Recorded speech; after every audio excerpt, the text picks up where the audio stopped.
Olá, meus queridos, a paz do Senhor Jesus. Nós estamos aqui na nossa primeira aula do módulo 7 sobre os livros históricos. E a nossa aula de hoje nós vamos falar sobre o livro de Josué, a conquista da terra prometida. Eu quero que você venha comigo acompanhando a sua apostila e abra também a sua Bíblia, para que você possa ver alguns textos, observar a dinâmica da história que aconteceu no livro de Josué. É o 6º livro da Bíblia, logo após o livro de Pentateuco, tá certo? Em primeiro lugar, eu quero falar um pouco para você sobre a autoria e a data em que foi escrito o livro de Josué. Não há nenhuma evidência, nenhuma prova direta de quem tenha sido o autor do livro de Josué, tá certo? A autoria do livro de Josué, ela não é precisa, ela é desconhecida. O livro traz o nome de Josué, cujo nome significa o Senhor é salvação. E ele é a principal personagem do livro de Josué, né?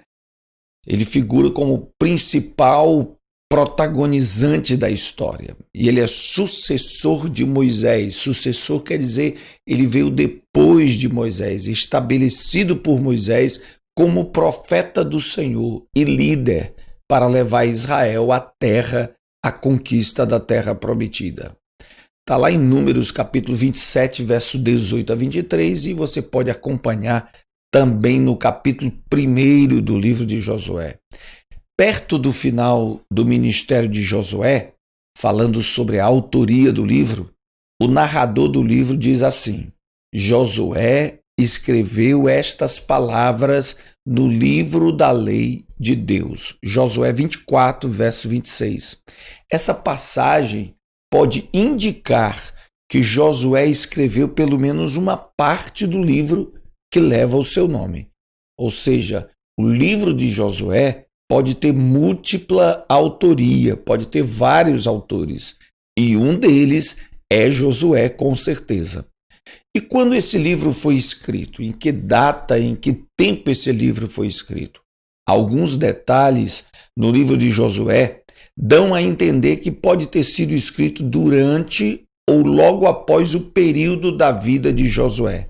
Segundo alguns eruditos, entre o século XV e o século XIII, 1500, 1300 anos antes de Cristo. Por exemplo, Josué capítulo 6, verso 25, declara que Raabe, que foi salva em Jericó, habitou no meio de Israel até o dia de hoje, como está escrito lá no livro de Josué. Isso indica que Raabe e outros contemporâneos, outras pessoas da época de Josué, ainda estavam vivos quando o livro fora escrito, né? Então isso dá uma pista, dá uma margem para se perceber mais ou menos em que data foi escrito. E foi situado, colocado aí entre o século XV e o século XIII. É provável que o livro tenha sido escrito na terra de Canaã, já na terra prometida após a travessia do Jordão. Assunto que nós vamos falar agora. Vamos iniciar propriamente dito o livro de Josué, a travessia do Jordão. Josué, no capítulo 1, a Bíblia descreve o chamado de Josué para substituir Moisés e liderar o povo na posse e na conquista da terra prometida. É aí em Josué capítulo 1, verso 9, verso 10, que Deus chega para Josué e manda ele ser forte, corajoso, porque há um desafio, há uma conquista pela frente. E é interessante você perceber isso, que antes de grandes conquistas na nossa vida, Deus nos confirmará o chamado e Deus nos exortará a ser forte, corajoso e a enfrentar os desafios que estão pela frente. Foi assim que Deus fez com Josué. O chamou e o preparou, o capacitou para realizar esta obra. Já em Josué, capítulo 1, a partir do verso 12 a 18, existem 3 tribos em Israel: a tribo de Ruben, a tribo de Gade e a tribo de Manassés. Anota isso aí, grifa isso na sua apostila, como eu vou fazer agora aqui, ó, pronto, para que você não esqueça. 3 tribos, Ruben, Gade e Manassés. Essas 3 tribos, elas ganharam herança, terras que ficavam antes da travessia do Jordão. Terras que ficavam antes do Jordão. Ali seria posse de Israel também. Só que Josué, em Números capítulo 32, exorta aí no capítulo 1, verso 12, e em Números 32 está a posse da terra de Ruben, Gade e Manassés. Em Josué 1 e 12, Josué chama essas 3 tribos e diz: olha, a terra de vocês é aqui, antes do Jordão, mas vocês vão atravessar o Jordão para ajudar os seus irmãos a conquistar a terra prometida. Deixa eu ver se eu mostro para você aqui para ficar mais claro. Eles estavam aqui em Sitim, acampados aqui em Sitim. E Josué teria que levar o povo na travessia do Jordão. Esse risco azulzinho aqui no mapa, ó, que liga o Mar Morto ao Mar da Galileia, é o Jordão. Esse risquinho azul aqui, deixa eu ver, pronto, tá aqui, ó. Esse risco azul é o Rio Jordão, né? Então, Manassés, Rubens e Gades ganharam posse nessas terras aqui que ficavam antes do Jordão e eles teriam que atravessar. Josué disse para Ruben, Gade e Manassés: vocês vão atravessar o Jordão com os irmãos de vocês, com as outras tribos, vamos conquistar toda a terra, e quando cada tribo estiver na posse da sua herança, vocês poderão voltar e ocupar a herança de vocês. Isso traz uma lição muito interessante para as nossas vidas, amados, que nós não podemos tomar posse da nossa herança, posse da nossa vitória e esquecer dos demais irmãos. Nós precisamos ter solidariedade, aliança com eles para fazê-los entrar também na posse da vitória e da terra prometida. Foi aí que Gade, Rubens e Manassés disseram a Josué: nós seremos um só homem com vocês até que toda a terra esteja conquistada. Foi aí, em Josué capítulo 2, que Josué enviou de Sitim até Jericó, mandou 2 espias. Veja só que ao passar o Jordão, a primeira coisa que eles fariam era se deparar com Jericó. Jericó ficava de frente ao Rio Jordão. Então Josué mandou para lá 2 espias, né? 2 espias. Para quê? Para eles observarem a força de Jericó, né? A largura das suas muralhas, como o povo vivia. Há indícios, escute só, há indícios arqueológicos de que Jericó, ao invés de uma cidade civil, era um posto militar, era uma fortaleza, uma cidade usada por militares daquela região para impedir a invasão da terra. Por isso ela estava estrategicamente colocada de frente com o Rio Jordão. E esses espias foram para lá para observar exatamente os pontos fortes e fracos da cidade. E eles foram descobertos. Eles foram vistos espiando a terra. O que acontece? Perseguiram eles. Eles foram encontrar refúgio aonde? Josué capítulo 2 diz que uma mulher chamada Raabe, que morava em cima do muro, na periferia da cidade, na região mais pobre, na região mais arriscada da cidade, que era o muro. Quando uma outra nação invadia uma cidade, o muro era a primeira área a ser atingida. Então Raabe era de uma família pobre, simples, e que morava no muro da cidade, na periferia, e ela tinha como prática de vida a prostituição. Daí alguns dizerem que ela foi levada para aquela cidade para satisfazer os desejos dos soldados daquela cidade. E ela vivia essa vida muito precária, muito oprimida. E foi ela quem escondeu os espias de Israel, os 2 homens que foram enviados por Josué. Quando o rei da cidade de Jericó e os seus soldados procuraram os espias na casa de Raabe, ela simplesmente deu uma mensagem errada, equivocada, dizendo que eles já tinham fugido e os soldados perseguiram enquanto eles estavam escondidos. Aguardaram a noite chegar e Raabe liberou em segurança os espias, não sem antes pedir aos espias que, ao invadirem Jericó, porque eu sei o que o Deus de Israel fez a vocês, eu sei como o Deus de Israel tem dado vitória a vocês, eu peço que guardem a minha família, poupem a minha família da invasão de vocês. Foi aí que os espias garantiram a integridade de Raabe e de todos os que estivessem dentro da sua casa. Aqui a gente vê uma figura da salvação, não é, irmãos? Que a promessa de Deus é salvar você e todos os que estiverem debaixo da mesma fé, da mesma crença, da mesma unção, da mesma promessa. Aleluia! Todos os que estiverem dentro da minha casa, da minha esperança, da minha fé, também serão guardados e salvos. Como aconteceu a travessia do Rio Jordão? Como aconteceu? Eles estavam ali em Sitim, os espias chegaram, deram a notícia a Josué e Josué preparou o povo para atravessar o Jordão. Como foi esse preparativo? Veja na sua apostila, aí no capítulo do ponto 2.4. A travessia do Jordão aponta para um novo tempo para Israel.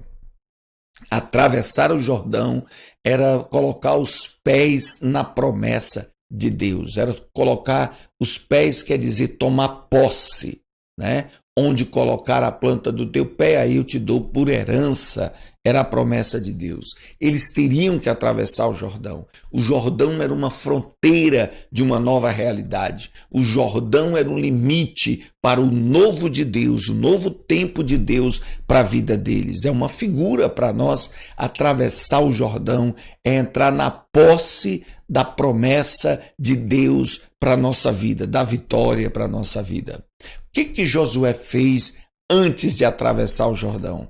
Ele santificou o povo para ver as maravilhas do Senhor. Não podemos entrar na posse da terra prometida sem santificação da vida. Todo Israel se santificou, se consagrou, jejuou, se preparou para entrar na terra prometida. Será que você pode imaginar a emoção, a ansiedade, sabe, a expectativa? Por isso Josué 3:5 diz: santificai-vos, porque amanhã o Senhor fará maravilhas no meio de vós, né? Santificação do povo para tomar posse na vitória e na terra prometida. Segunda coisa, a arca do concerto precisava ir na frente. Eu quero que você veja uma coisa interessante. A arca do concerto. A ordem de Deus para Moisés, aliás, para Josué, era que a arca deveria ir na frente. A arca do concerto foi aquele utensílio, objeto criado por Moisés, está aí na imagem, toda revestida de ouro, a sua tampa era de ouro puro, e essa arca representava o trono de Deus no meio do seu povo. Representava a presença de Deus no meio de Israel. Essa arca, amados, ela deveria ir à frente de Israel na travessia do Jordão, aproximadamente 1 quilômetro à frente. Sabe, Israel tinha que vir atrás, seguindo a arca, mas a uma distância segura de 1 quilômetro. O que quer dizer isso? A glória de Deus, a presença do nosso Deus precisa ir à frente. Precisa tomar a vanguarda e a igreja seguir essa trajetória. E diz a Bíblia em Josué capítulo de número 2, que aliás, no capítulo 3, quando a arca, os sacerdotes que levavam a arca, chegaram a pisar nas águas molhadas do Rio Jordão, aleluia, aleluia, as águas que vinham de cima pararam e as águas continuaram e o rio secou. Israel passou a pé enxuto aquele rio, porque Deus fez assim. A trajetória, a estratégia de Deus era que a arca do Senhor ficasse parada no leito do rio, no meio do Rio Jordão, enquanto todo Israel passava. Então a arca foi a chave que abriu o Jordão e mantinha o Jordão seguro. Isso era testemunho para Israel e para nós, de que a presença de Deus é o poder de Deus, que nos garante a vitória e a manutenção dessa vitória na nossa vida. Se a arca não para no meio do rio, o rio teria submergido todo Israel. Mas a arca garantia a segurança na travessia do Rio Jordão. Que maravilha, né? Talvez você esteja se perguntando, pastor, e o que havia dentro da arca? O que havia dentro da arca? Dentro da arca havia um pequeno pote levando uma quantidade do maná, o maná que Israel comeu durante toda a travessia no deserto, né? E havia também a vara de Arão que florescera.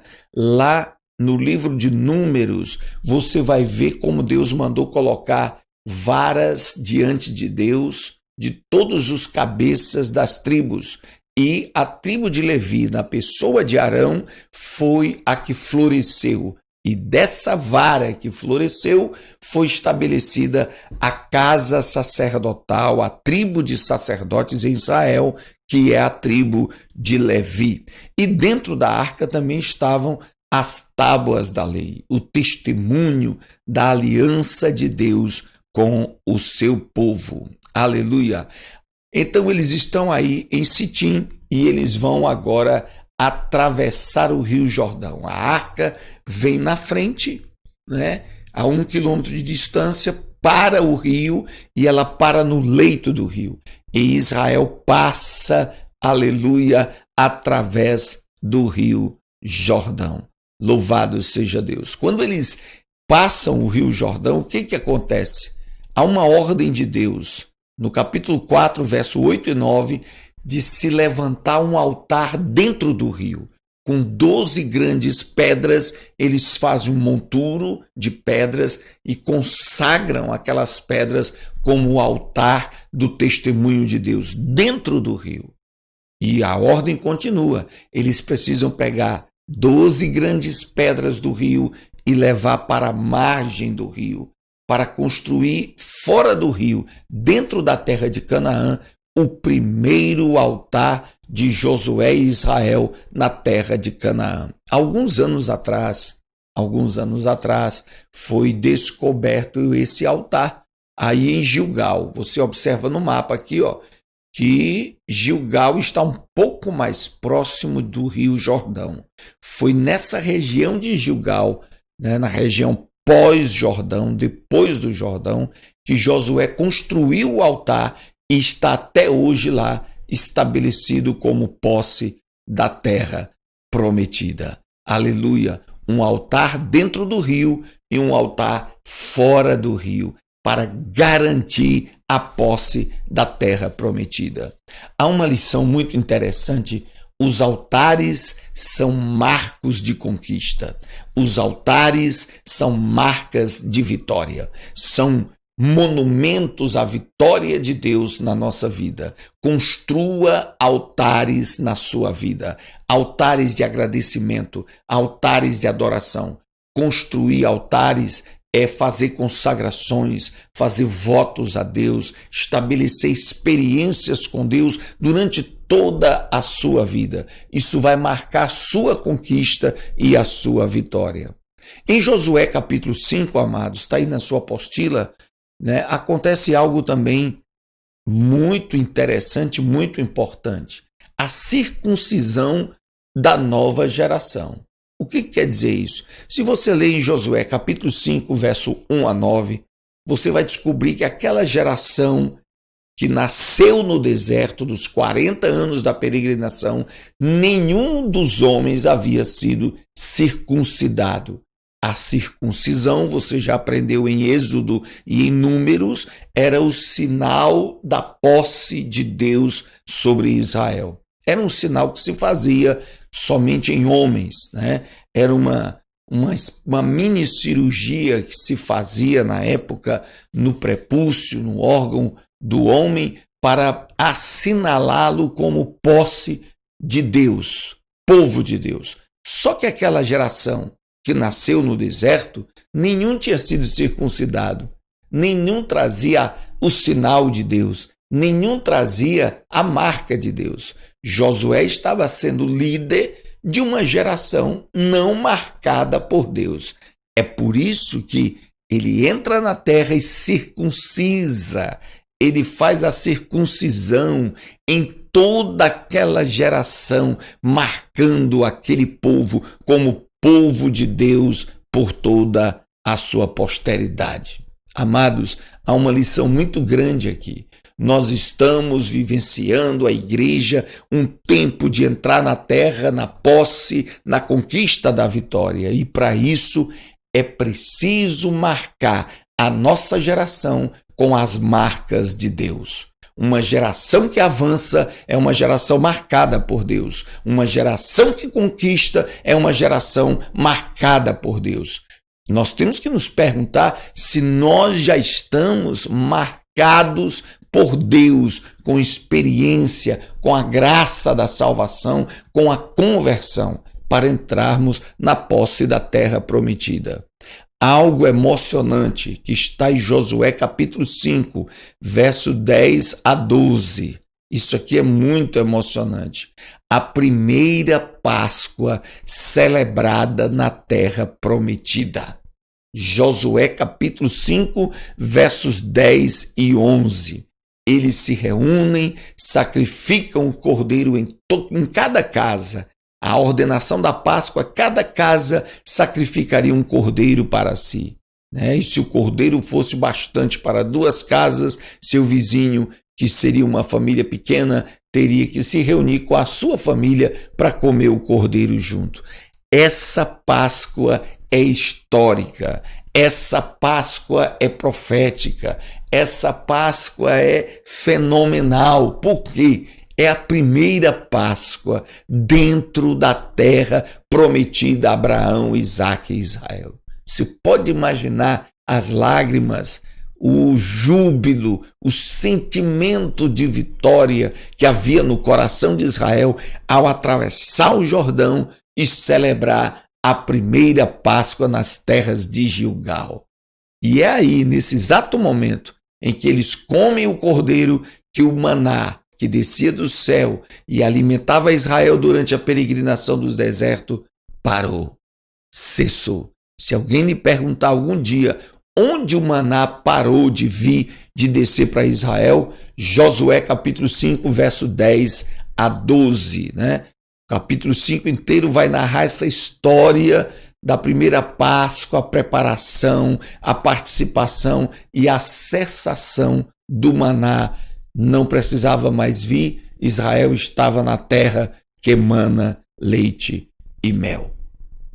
Terceiro ponto da nossa aula é sobre a derrubada das fortalezas, porque quando Israel atravessa o Jordão, se depara com cidades enormes, cidades grandes.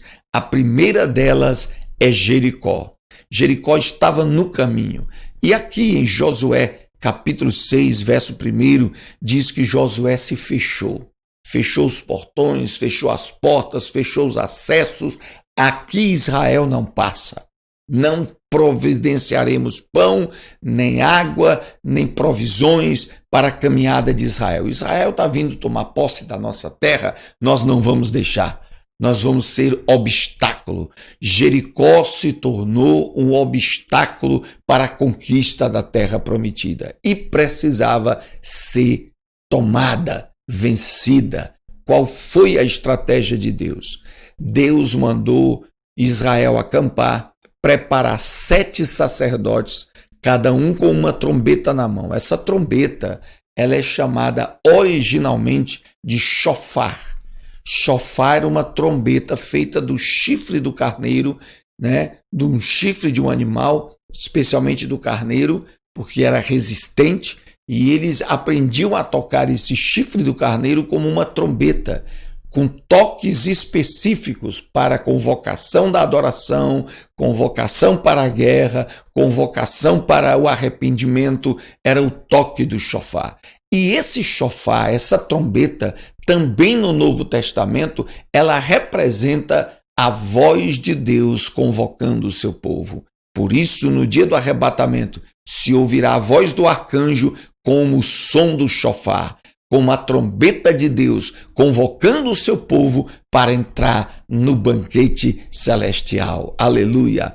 Deus ordenou a Israel que durante 7 dias cercasse, desse uma volta em Jericó. Primeiro dia, uma volta, voltava para o arraial, dormia. No segundo dia, mais uma volta, voltava para o arraial e dormia. Isso em silêncio, não podiam atacar, não podiam gritar a Israel, nem dar respostas ao que poderia vir dos muros de Jericó. Cercaram de novo até o 6º dia, cada dia eles davam apenas uma volta. No 7º dia, a ordem foi diferente. Deram 7 voltas em Jericó. Era muito grande a cidade, era uma fortaleza, uma cidade gigantesca. Eles deram 7 voltas. Ao final da 7ª volta, eles se voltaram para os muros. Aleluia!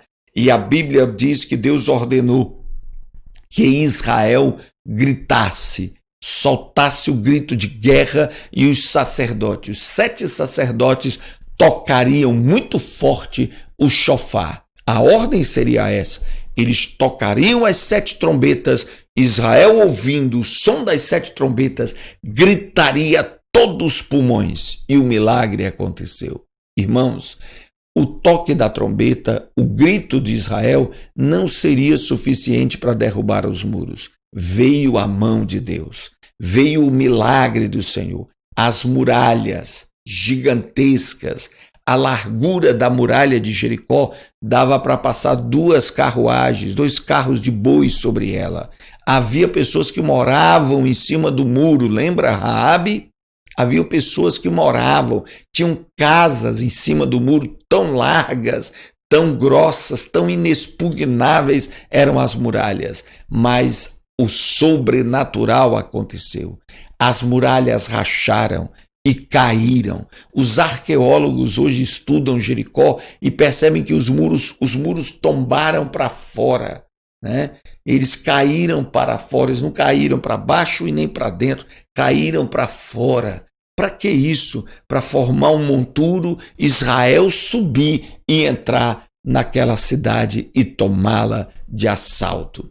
Em Josué capítulo 6, versículo 19, está aí na sua apostila, a ordem de Deus era que não levassem, não pegassem nada de Jericó, nada.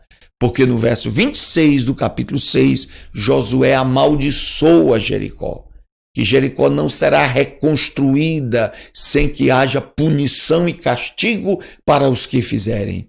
Josué amaldiçoou todo o tesouro e todo o poder daquela cidade que se fechara contra Israel, que se tornara obstáculo contra Israel.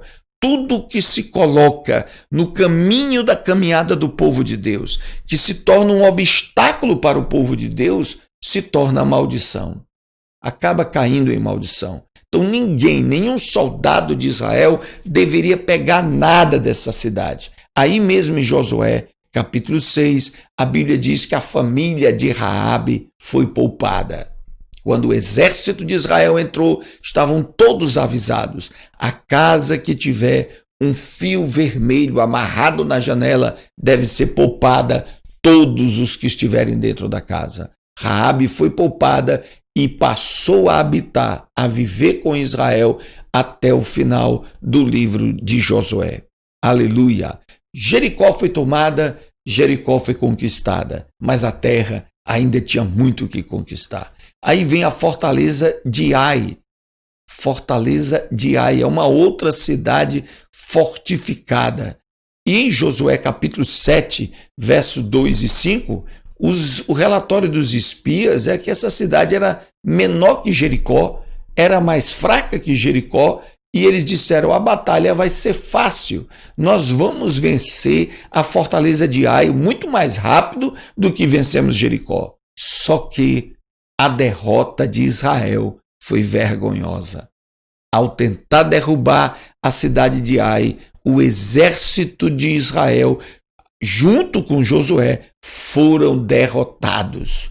Josué e os anciãos se prostraram diante de Deus, se humilharam e perguntaram ao Senhor o que houve, o que aconteceu, por que não vencemos o obstáculo da cidade de Ai? Foi aí que Deus revelou em Josué capítulo 7 que havia maldição em Israel. Opa! O que aconteceu? Você vai ler depois Josué capítulo 7 e vai descobrir que um cabeça de uma das famílias de Israel, ao invadir Jericó, ele pegou uma cunha babilônica, uma ferramenta babilônica, uma capa, pegou peças de prata, de metal, escondeu no seu alforje e levou para casa. Lembra que Deus dissera: não pegue nada, nenhum despojo, nenhum troféu em Jericó, tudo está debaixo de maldição. Acã, o capitão de uma casa em Israel, pegou o despojo de Jericó, pegou maldição e levou para dentro de casa. E por isso Israel perdeu a batalha contra a cidade de Ai. Escute aqui o que eu vou lhe dizer, amados.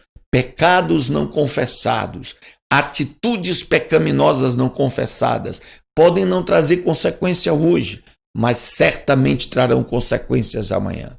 Por isso é preciso confessar, tirar a maldição do meio do povo de Israel. Josué e os anciãos, no capítulo 7, lançaram sortes sobre as tribos. Dentro da tribo que foi sorteada, lançaram sortes sobre os cabeças das casas e descobriram que casa tinha pecado. Chamaram Acã e disseram: meu filho Acã, confesse, Israel está bloqueado, Israel não pode avançar na conquista, Israel não pode avançar na tomada da terra prometida sem que haja purificação. E Acã confessou e foram condenados à morte. Todos aqueles que tomaram da maldição de Jericó e levaram para dentro de Israel foram justiçados e mortos. Foi extirpado o anátema de Israel. Israel se levantou contra Ai e dessa vez eles prevaleceram e tomaram a fortaleza de Ai. As duas grandes cidades, irmãos, que estavam bem na entrada da terra prometida, olha, Jericó e mais aqui atrás, Ai, né? Eram duas fortalezas, possivelmente com caráter militar, para impedir o avanço de outras nações para dominar a terra que está aqui em cor verde, né? Para dominar essa terra. Quando Israel venceu Jericó e venceu Ai, a fama de Israel começou a correr para dentro da terra prometida. E o que aconteceu?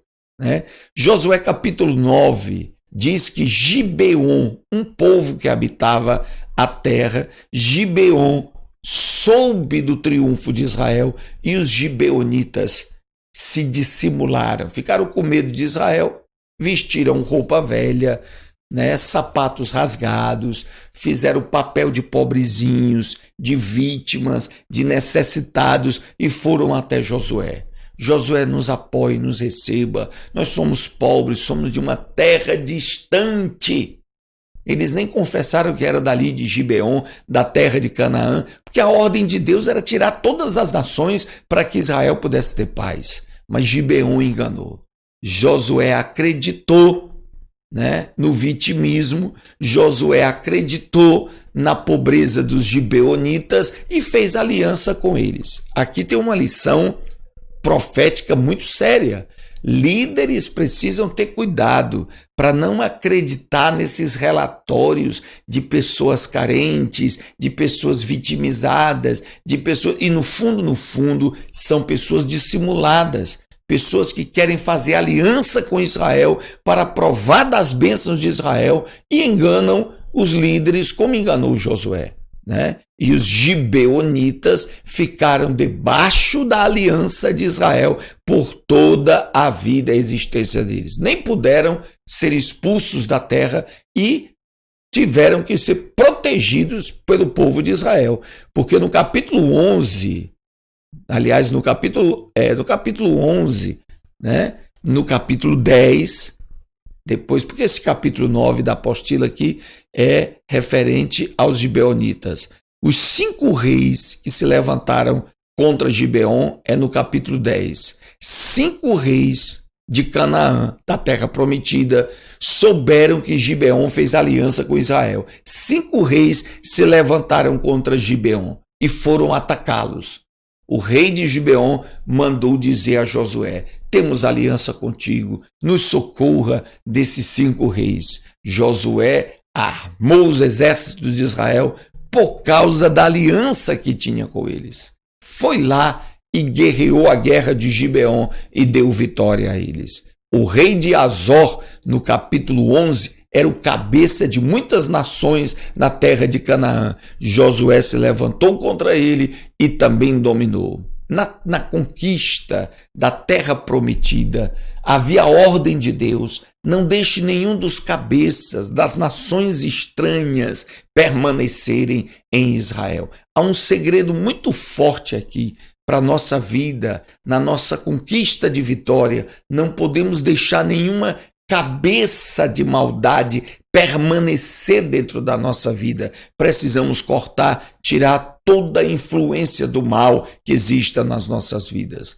Em Josué, capítulo 11, capítulo 12, vai ter a lista dos reis vencidos. A lista dos reis vencidos, né? Está no capítulo 12 de Josué, a lista dos reis que foram vencidos. A partir do verso 9 em diante, há vários reis aí que foram vencidos, inclusive da terra de Jebus, que seria Jerusalém. Depois você pode ver com mais detalhes acerca disso. Tomaram as principais fortalezas, entraram na terra prometida e agora era só sair tomando posse das terras e estabelecendo as tribos. A partir do capítulo 13 até o capítulo 21 é a distribuição da terra prometida pelas tribos de Israel. Josué já era avançado em dias e deixou muita terra ainda por possuir.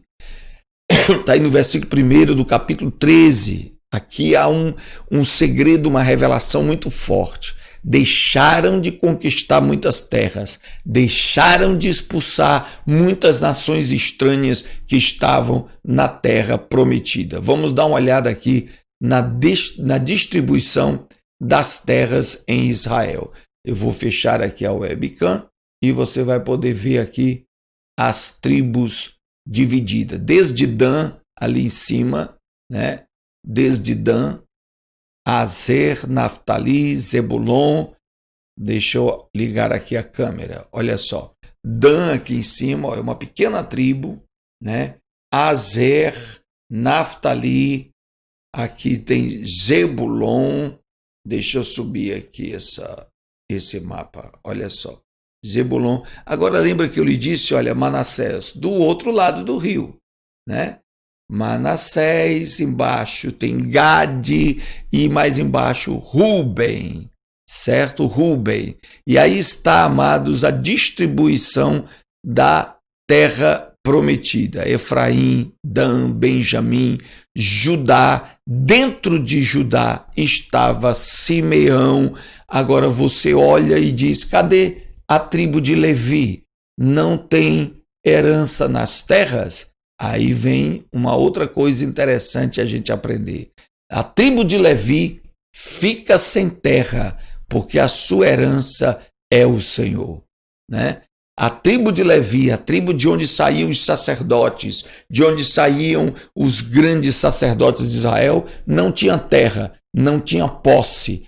A posse, a herança deles era a unção do Senhor.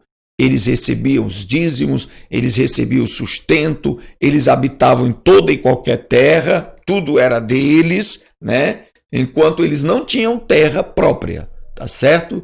E aí em Josué 13 também se fala de Balaão e seus filhos, aquele profeta que tentou amaldiçoar Israel a mandado do rei dos midianitas, Balaque, né?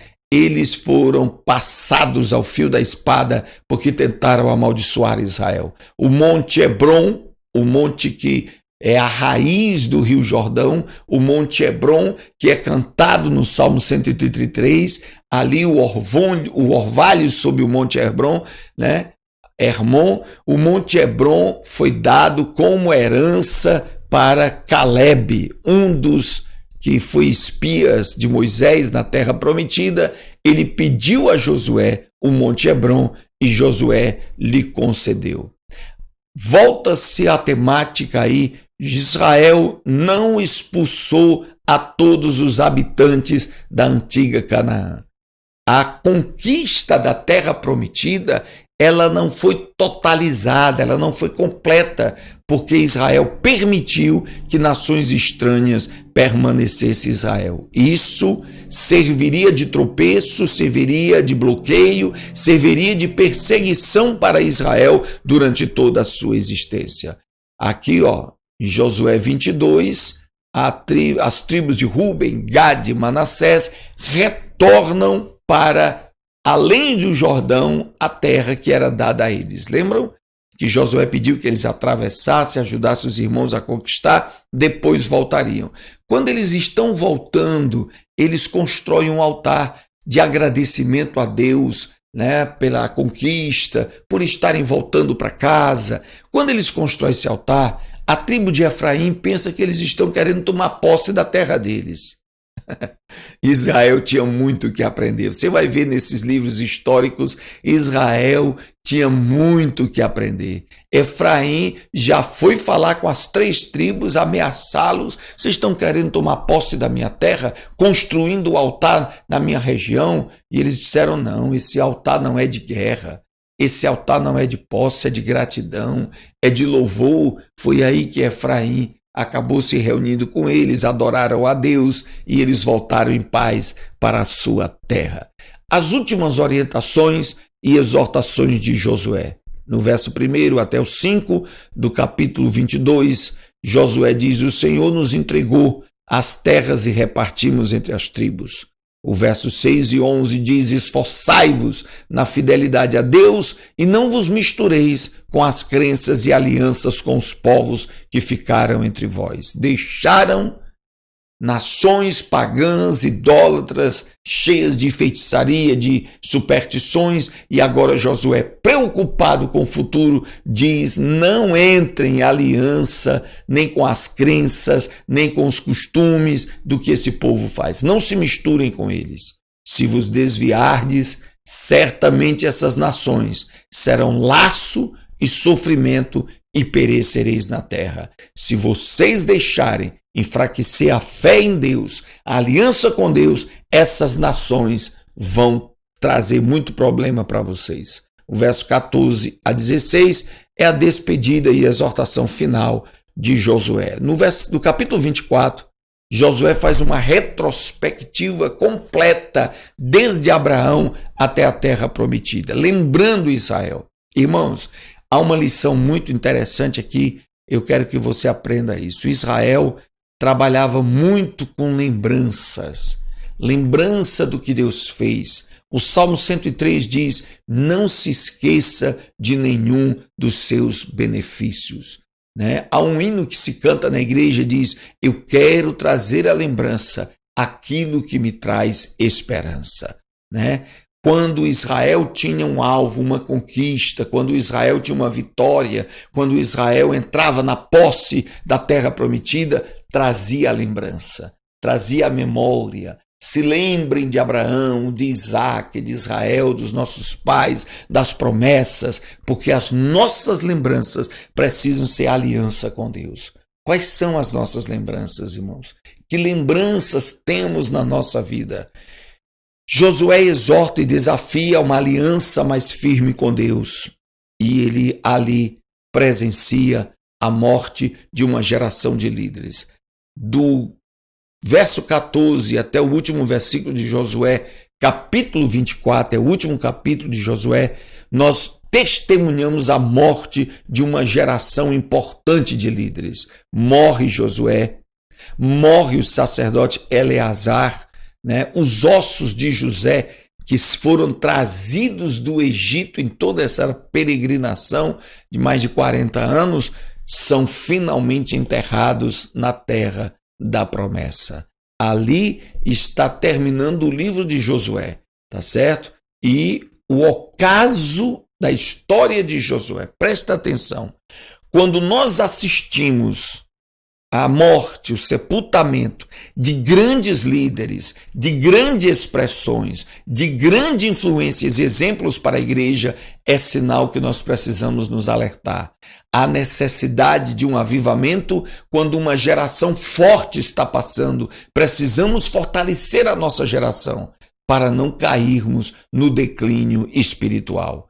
Aí está o livro de Josué. Que Deus abençoe a sua vida, meu querido, Você possa fazer uma releitura do livro de Josué a partir desse vídeo, dessa apostila, de tudo que nós colocamos aqui para você. Você vai mergulhar nos detalhes, nas minúcias. Eu disse para o pastor Gabriel, a gente estudando, preparando a aula, dá vontade de ficar só na metade do capítulo a aula toda.